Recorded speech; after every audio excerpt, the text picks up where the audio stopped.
have a human friend here. Wormy.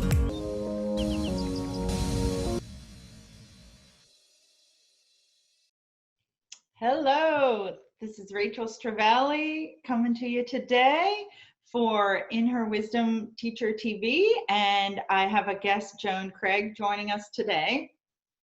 We're going to be having some great conversations. Do you want to say hello? Hello, I'm glad to be on In Her Wisdom TV. It's an honor. Thank you for being here.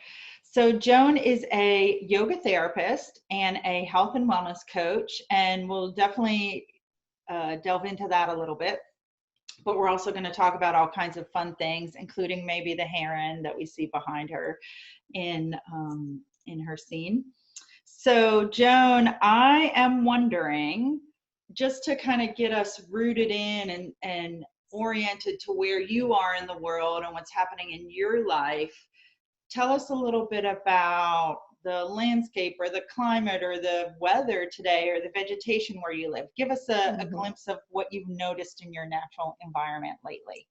Yeah, well, I hoped you could kind of see out the windows. I'm so blessed. I live on a 5-acre piece of land, and it's mostly wooded, and it's on a lake, and we have a creek, a stream also on the property. So I'm lucky.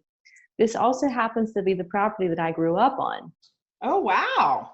Yeah, I never ever planned to live next door to my parents, especially as a teenager, but now I do, and it's wonderful. It's a huge blessing. And so my parents had bought this property a long time ago, and I'm really, really attached to this piece of land. Now, in this neighborhood, so I'm in Greer, South Carolina, in this neighborhood as a kid, it was mostly rural, and we had some pastures and cow farms, and now it's like everywhere, it's getting developed really quickly. So this little patch, which is only 5 acres, is becoming the home for tons of birds and squirrels and even deer and all kinds of wildlife and herons, and we're right on the lake. So I'm super attached to this place. And I do try to walk in the woods. I don't do it as much as I could. So maybe this will inspire me to do that more.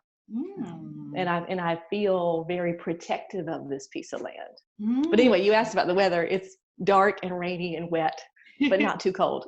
Yeah. Well, and it doesn't have to be just about the weather. It's just, this gives like an insight into where you are in the world. And I love that. That is so special. When you had the opportunity to move there, was there a home there or did you build? My parents built, but before that, we lived in a different place that was woods. So I basically, from birth to 18, lived in a place that was either surrounded by woods or there was a big, big woods in the backyard. So I'm very, very comfortable. I'm more comfortable in the woods by myself than I am in a lot of, like at the mall, for sure. There's a lot of places I'd rather be than the mall. And actually, I've noticed that I really need to be in the woods.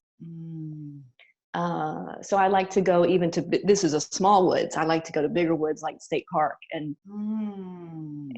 so I feel really comfortable. I don't ever feel scared. Some people feel really uncomfortable. Yes. Have you ever lived in a really populated place, like right in the middle of the action? I have. I lived in San Francisco. Oh, wow. I lived at the intersection, for anybody who lived there, 16th and Geary. So there was one of the few 24-hour buses in the city went right by and stopped outside my apartment, and there was a trash chute in the apartment building. And I also lived in Oakland, and I lived in a city in the UK as well. So I've lived in some big cities, and I liked that too. I was in my early 20s, and it was the right time to be there. But there's also a lot of beautiful woods right near San Francisco and Oakland, and there's also the water right there, and the ocean and the bay. So, and they did a good job in those areas with parks. So you don't. Yes, that's right. It feels urban, but there's trees and. I've been to San Francisco once, and that's what I noticed too. Even though it's a huge city, you still feel, there's the neighborhood sense too. Like these distinct Mm-hmm. neighborhoods, tons of trees everywhere, and beautiful art. So that like the vitality of it, it's not just a gray asphalt place. Yeah, and it's funny, there's actually a beauty in city life as well that I really struggled with when I moved back to South Carolina, because I used public transportation, I rode my bike.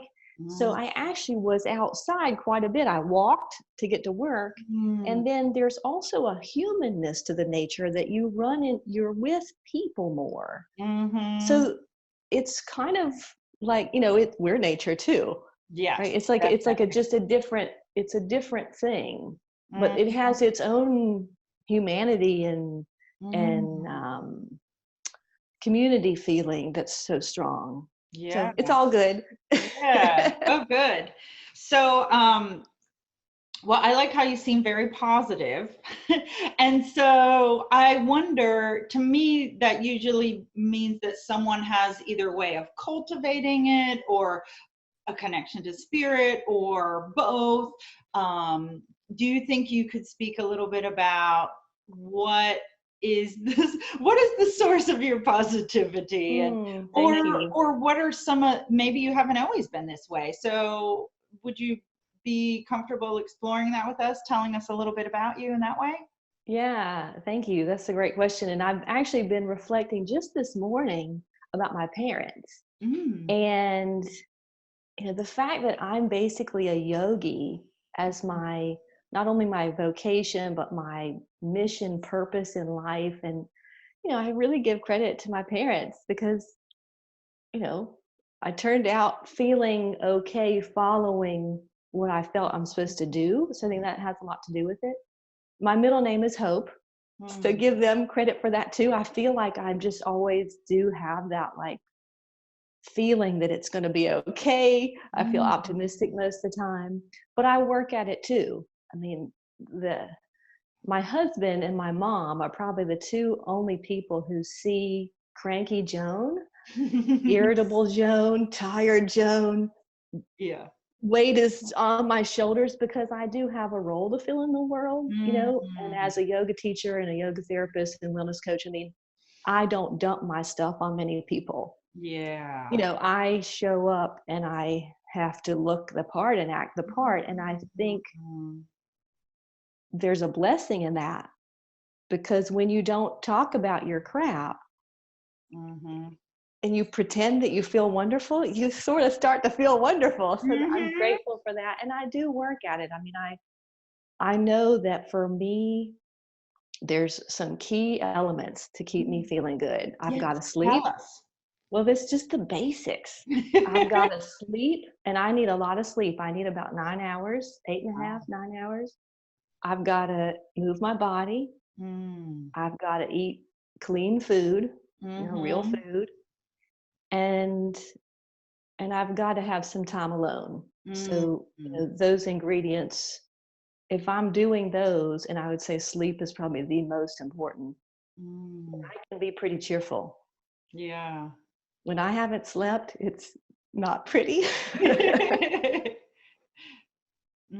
Well, I love how you say it is, they're kind of basic and simple, but a lot of us can let those fall by the wayside for various reasons. Sometimes there's really good reasons that we're not getting sleep or not moving as much and eating as much. But I enjoy the reminder that those go a long way towards fostering a positive outlook and feeling good. Because if we're feeling It's good, huge. yeah, then we're not as likely to complain. If we're already feeling bad, it's almost like you wake up and the complaints are just there.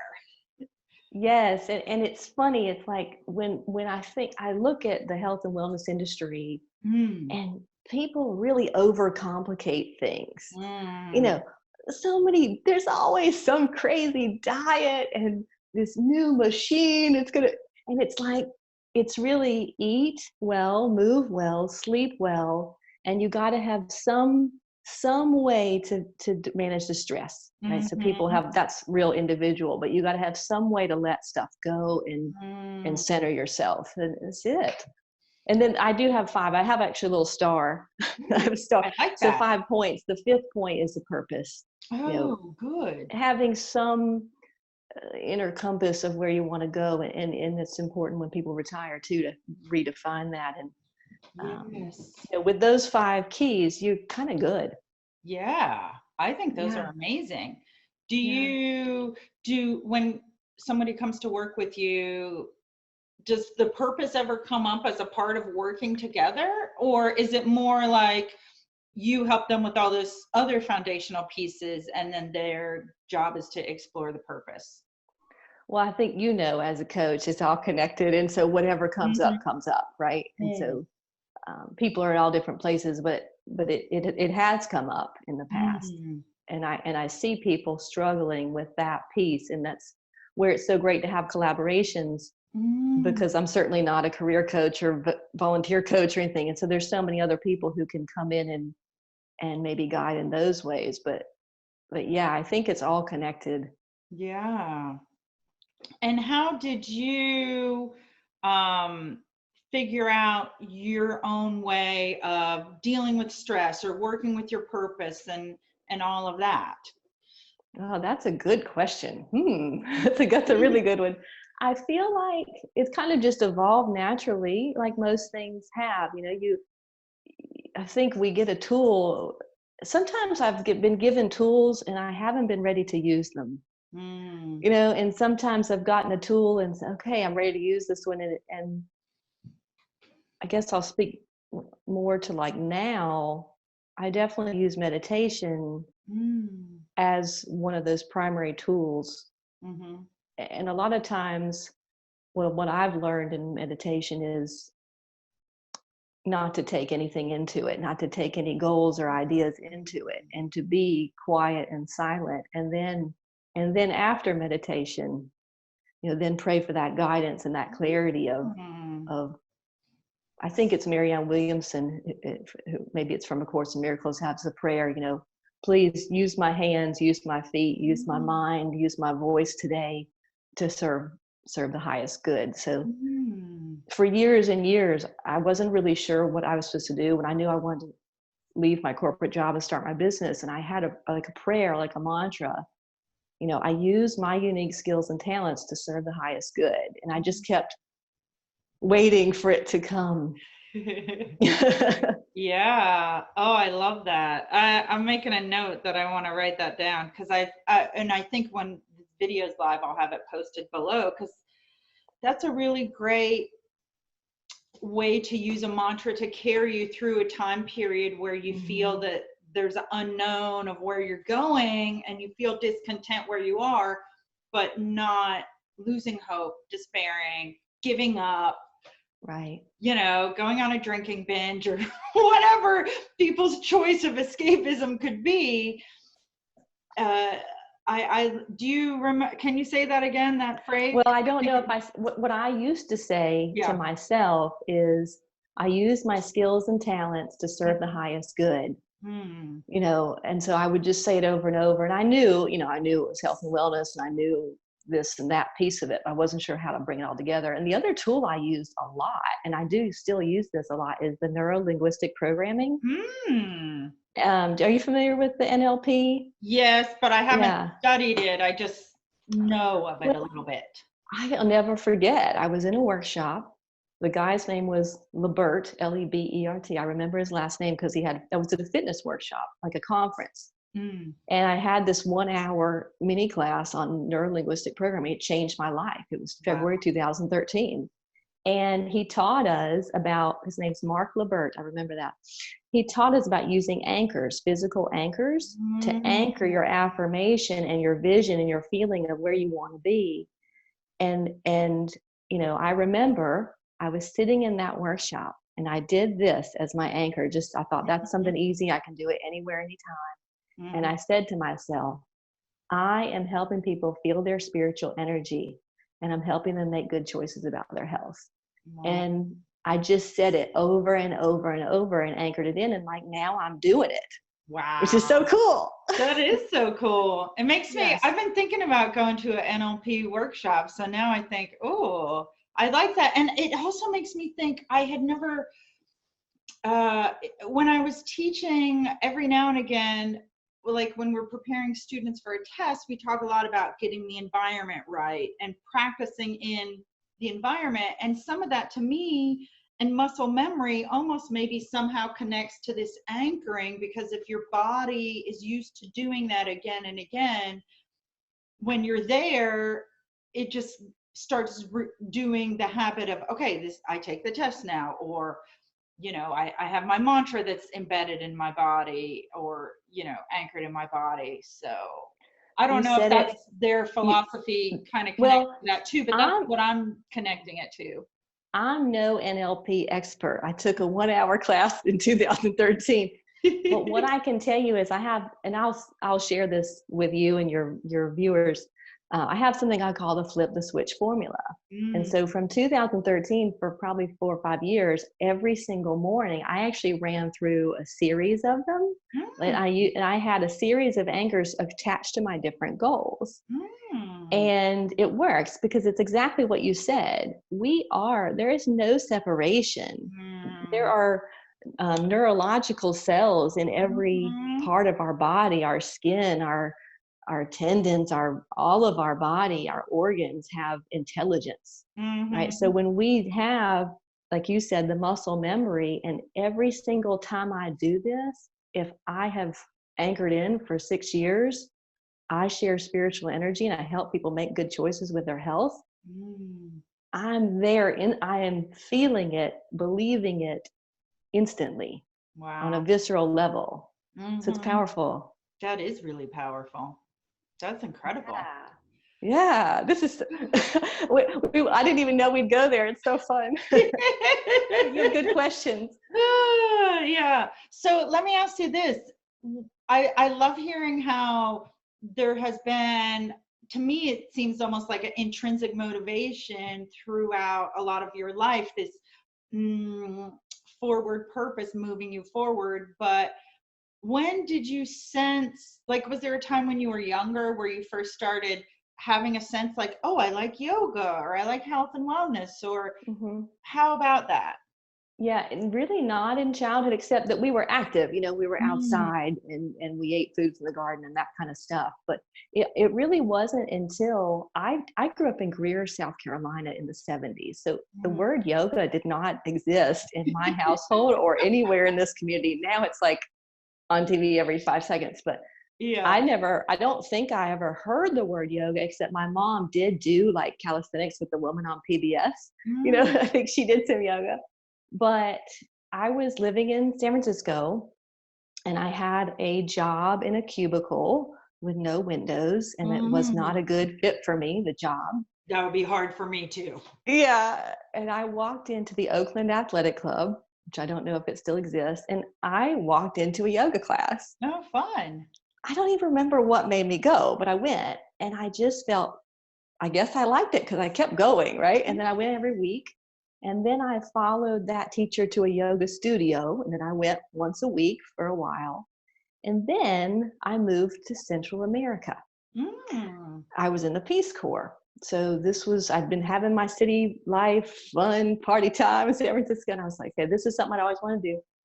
And before I left, I didn't know really much about yoga. I'd just gone once a week to class, which is what a lot of people do. Yeah.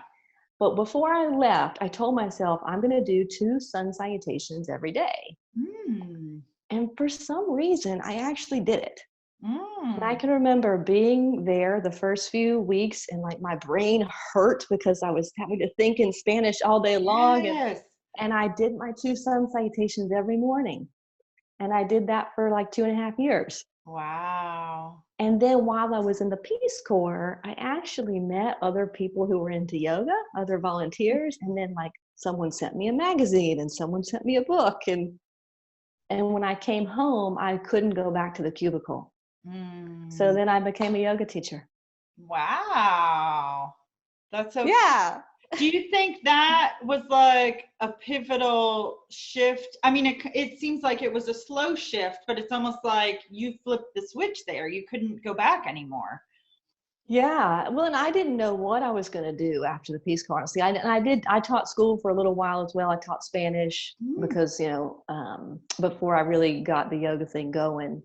But yeah, I mean, it was a big transition, obviously, move out of the country, come back, and uh, I big can imagine. transition time. Yeah, the only other country I've lived in was Canada. But it's funny because when we moved back, I thought it won't be that big of a culture shock. The cultures are so similar, but it still hurt my brain for a while. And there's these things and so whole separate language and dramatically different culture, it takes a little while to Yeah, readjust. I was struggling a little bit at first. Yeah.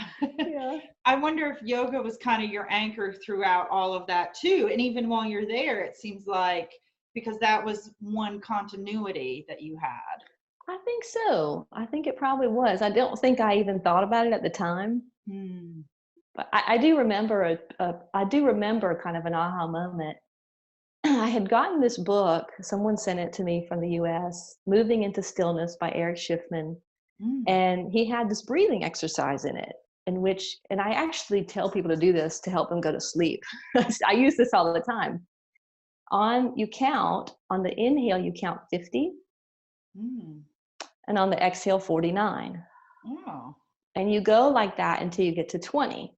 And Mm-hmm. then it's just one count per breath. So 20 on the inhale and 20 on the exhale. So if anybody has insomnia, try it and you'll be asleep before 35, I bet, and you'll lose the number and then you start over. But anyway, I was on a bus and it was like 8 hours from where I lived into the capital, I lived in Honduras. The capital is Tegucigalpa.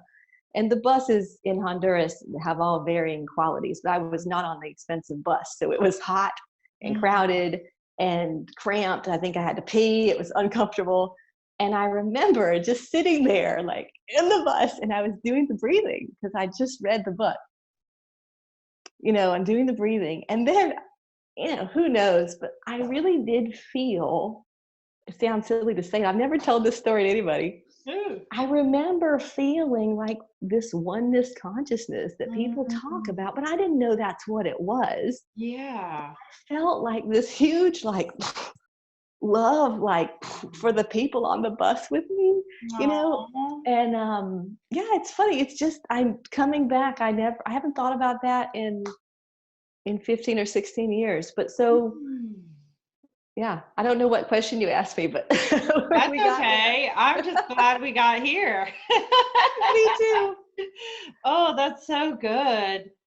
I Yeah. mean, it kind of makes me think too, when I've had profound experiences like that, even if I'm doing something that maybe people do to have that experience, I feel like you never know when it's going to happen. Like falling in love, kind of. It's like all of a sudden you're doing this breathing exercise or in your yoga class, or for me, it's been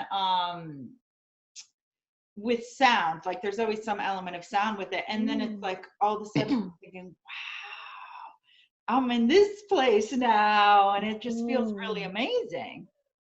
Yeah, that sense of presence. Mm-hmm. Yeah, and I think that's what you bring to your work. That's what I feel from you, is that you are like the queen of presence. Like, it Aw, feels to me, from our interactions in your videos, that you are, fully grounded and present most of the time. So thank good you. job. Thanks. Well, Yeah. maybe how I do cultivate that. And I mean, similar to you, I spend a lot of time outside and I also need a lot of alone time, but I also need people time and nature time and, sleep and all the other good stuff. Well, I think Uh, what you're saying is so important. So let's go there for a minute. I mean, yeah. I think you and I are good at protecting and making sacred what we need.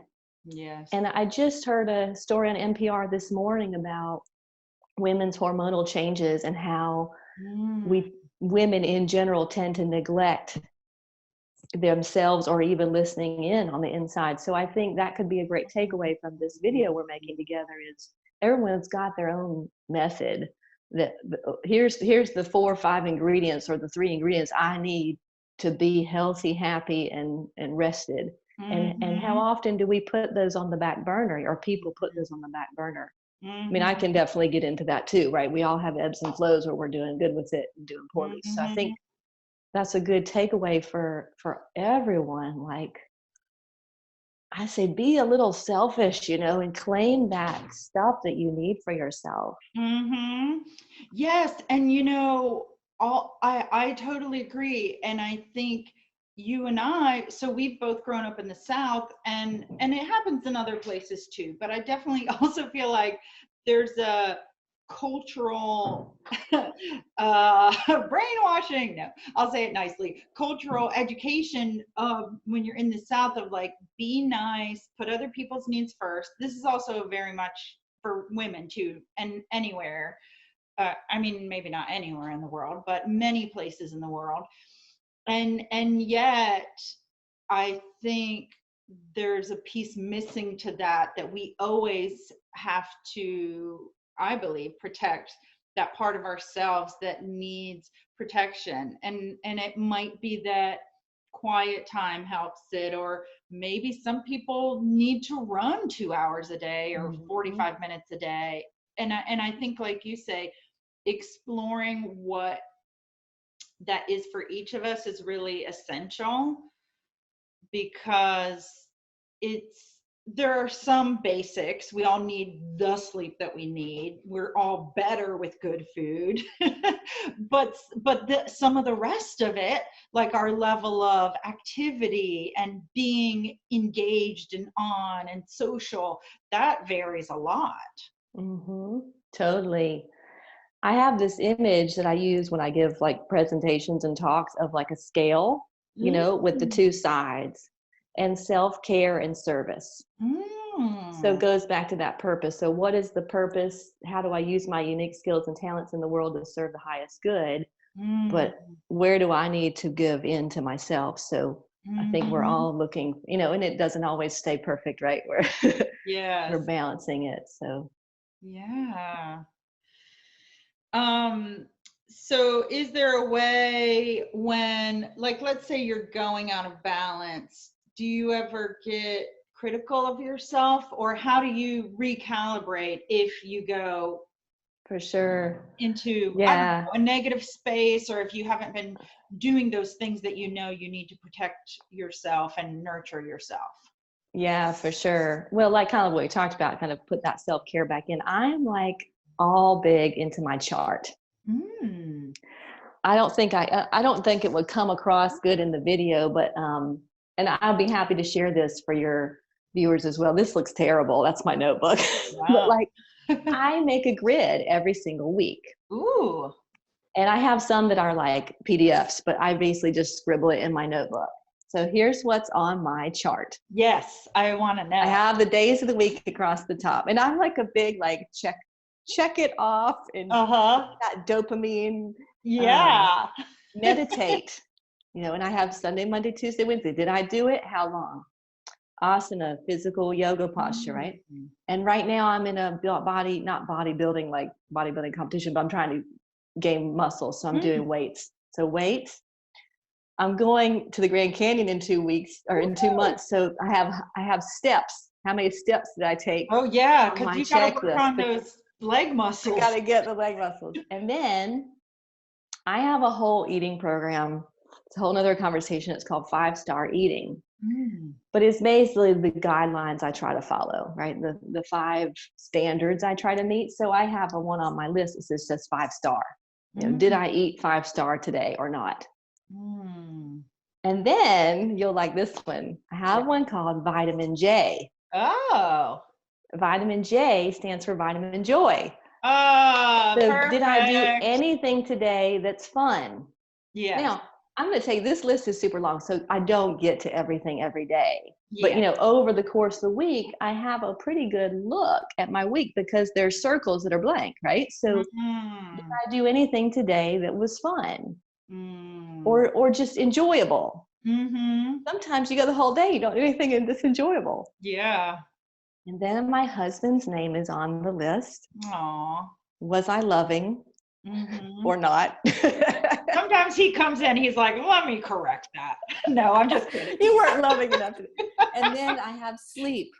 What were the hours of sleep? So I'm kind of like a overachiever, A+ kind of girl. So, I don't think everyone would need this chart, but Yeah. I love my chart Yeah. and it Well, keeps me on track. yes, I love that you have doing a joyful thing, vitamin J, as a part of your chart, because like you say, then if you go a week and you think, well, gosh, I haven't checked that off at all. Well, it's time for some joy. Yeah. And I'm lucky because I like to move my body. Mm. So the good news is if I'm exercising, that counts as my Oh, enjoyable thing for the day. So I'm lucky in that way. I can yes. get 2 for 1. Yes. Tell me, are there other things that you can think of that bring you joy that are not related to exercise and movement? Yes, and I actually recommend that for people when I'm Mm. coaching, that they have a non-physical one as well, or Mm. several non-physical, because like last year I hurt my foot, Mm. and walking is usually my thing. That's my joy for the day, is taking a walk, and I couldn't take my walk for a while, so I had to find something else. So meditation can be that. I Mm. actually like to read, and I like to watch funny movies, Mm. like Mr. Bean funny, Oh my like gosh, I love like Mr. or Bean. like Muppets on YouTube, or I actually love James Corden and the carpool Oh, karaoke. I don't know Oh, about oh that. my God, carpool karaoke is definitely vitamin joy. Oh, It's really I funny. wonder if I've seen that somewhere before. Yeah, I like he mean, I pulls know. up and like Beyonce gets in the car and they sing on the radio. It's really Oh, funny. okay. I haven't seen that.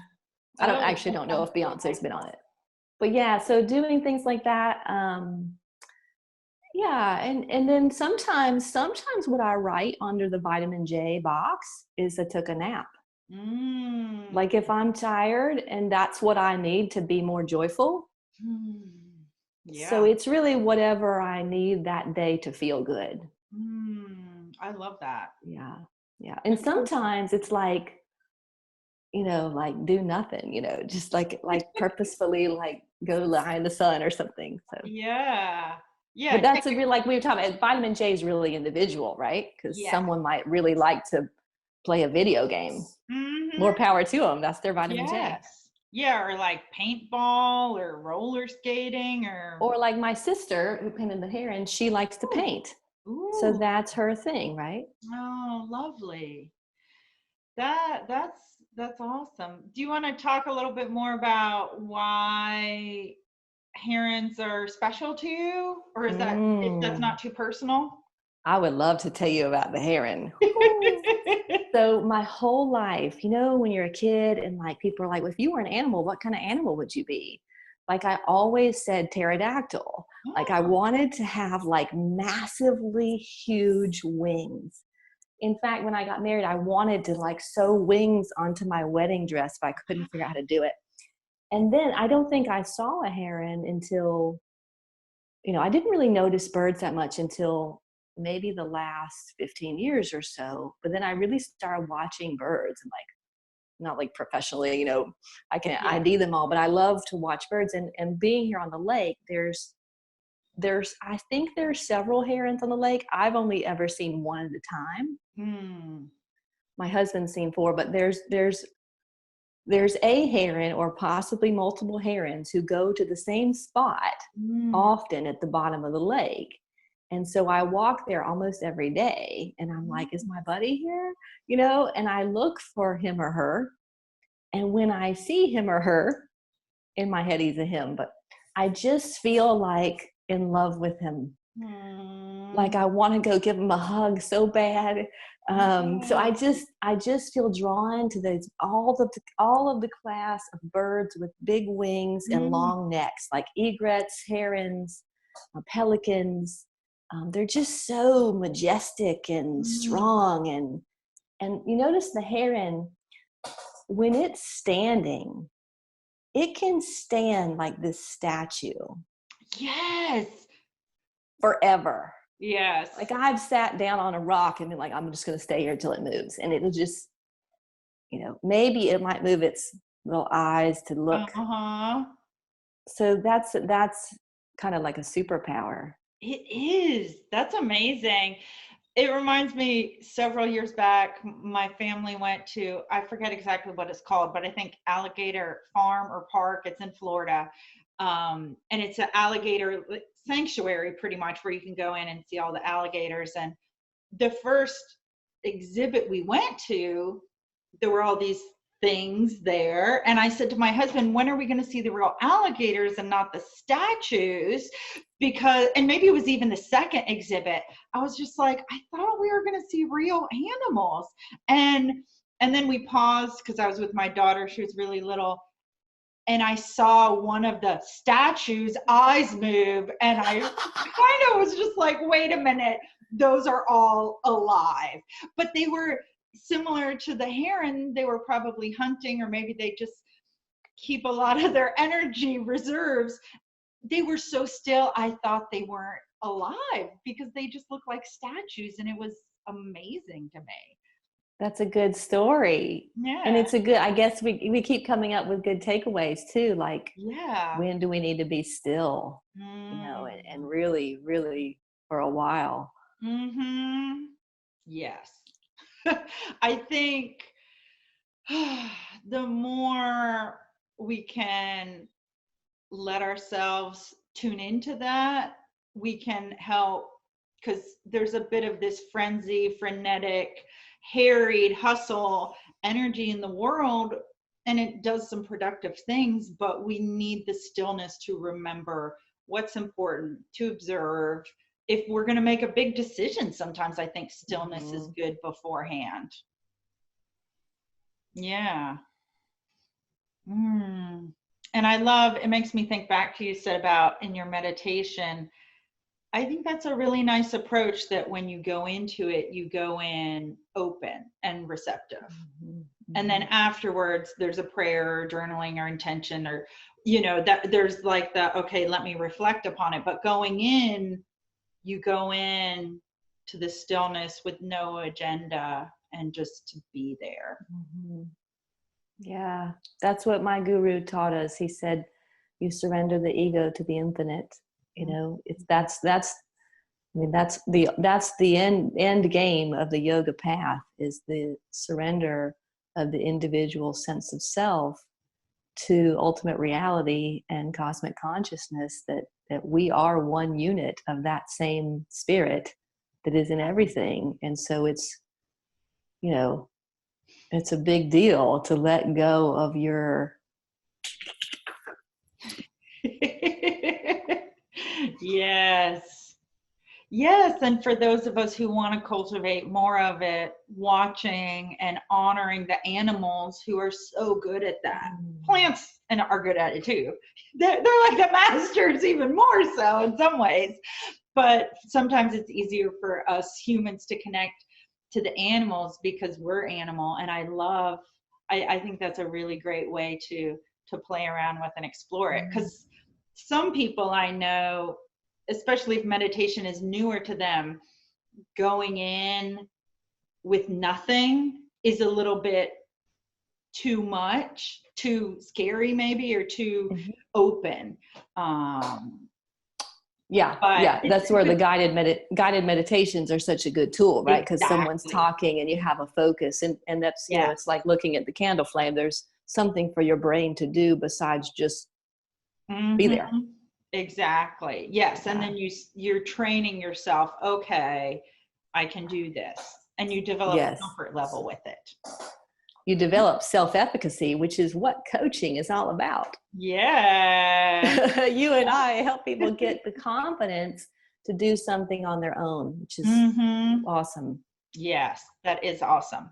So we're going to have to wrap up in a minute, but I wonder, you definitely need to tell us where we can find you online. I'll put links below too, but I'd like to hear it. And also, if you have like parting words or wisdom for us. We've already had many takeaways, so I don't know if you want to repeat one or what you would like. I think, my business is called Choose Joyful Health. and choosejoyfulhealth.com. And I guess that's really the takeaway that I would like to give everyone, which is why I named the business that way. So I would remember to do it, and other people would remember to do it. That, you know, I think there is a older, different mentality, not older, but there is a mentality that, you know, eating healthy is boring and working out is hard and you got to go to the gym, and nothing wrong with the gym, but, you know, you can choose joyful health in the way that works for you. You can find out what your body needs and then meet those needs in a way that feels good. So that's my mission. I feel more joyful already. Yay. Well, I'm just super honored. I love your work. I love this collaboration. I think we're going to have a lot of fun. I think so too. All right. And I hope our clients benefit too. So yes. All right. Well, we're signing off now. Okay. So thank you. Thank you, Rachel. Okay. Bye.